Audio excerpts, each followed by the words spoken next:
Hey Dad, how's everything been, man? Good? Yeah, my day at school today was pretty good. How about yours? Good? Okay. I was wondering when you're coming home. In 2 hours from now? You still at the property?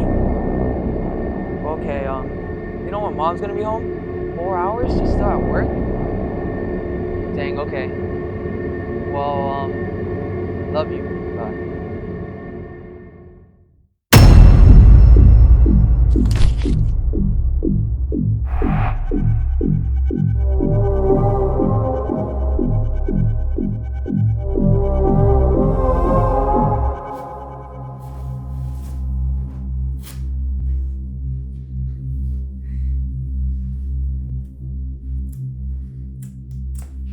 Wake up!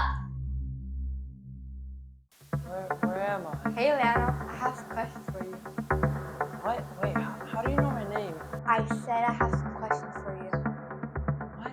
No, I'm not answering any of them. Ow!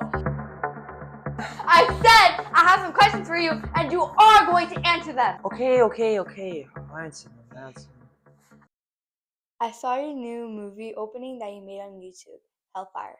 It was a classic horror film and a pretty solid one at that. But I need to know how you did it. Did what? Your convention and representation, you imbecile!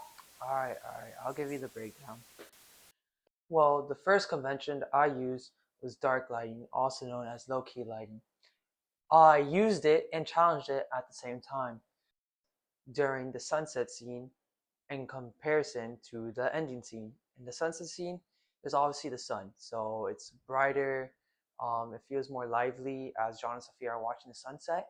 But as the sun sets, the lighting gets darker and eventually turns into the nighttime, becoming low-key lighting. So this helps create a darker atmosphere throughout the film. Good, but I need more. What other ones? Another convention that I used was the sound. Similar to the dark lighting, I used it and challenged it at the same time. At the beginning, to complement the sunset, I used pop music to create a more jubilant vibe, which is not a whole convention of your horror films. But later on in the film, I started to turn to more eerie, horror-like music, and this helps create rising tension throughout the film. Good. But I wanted John to live. Why did he die? Why did he have to die, Liana? Why? Well, the reason I let Sophia live is because I want to use another typical convention of horror genre films known as the final girl protagonist. What basically this means is that one of the main characters, uh, usually the gender of a girl, is last in the film to die. In Hellfire, Sophia and John, Sophia's the girl and John's the guy, so that's why I let John die. This also acts my cliffhanger and enigma. And I don't know if you know what enigma is. I don't.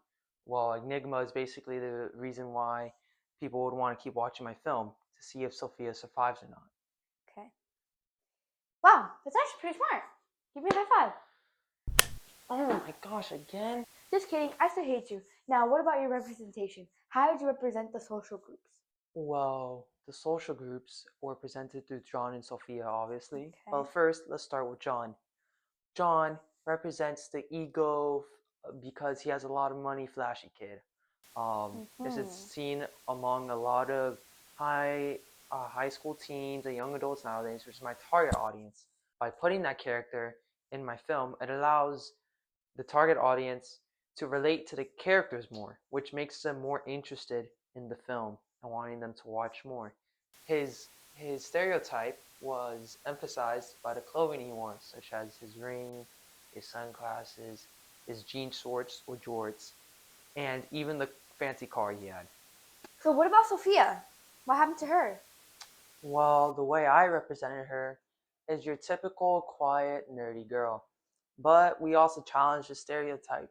We complemented the stereotype through her clothing: hoodie, leggings, and glasses, all things a typical, quiet, smart girl would wear in this day and age. This also allows the audience, like with John, to relate to them more and get them more interested in the film. But we challenged it, as you know if you watch the film, You saw the amount of questions she was asking, and she demanded an answer out of John, which is challenging the stereotype and not a typical action a person of the stereotype would take. Well, thank you for your time. But it's over. Wait, no, Say that no, first! please,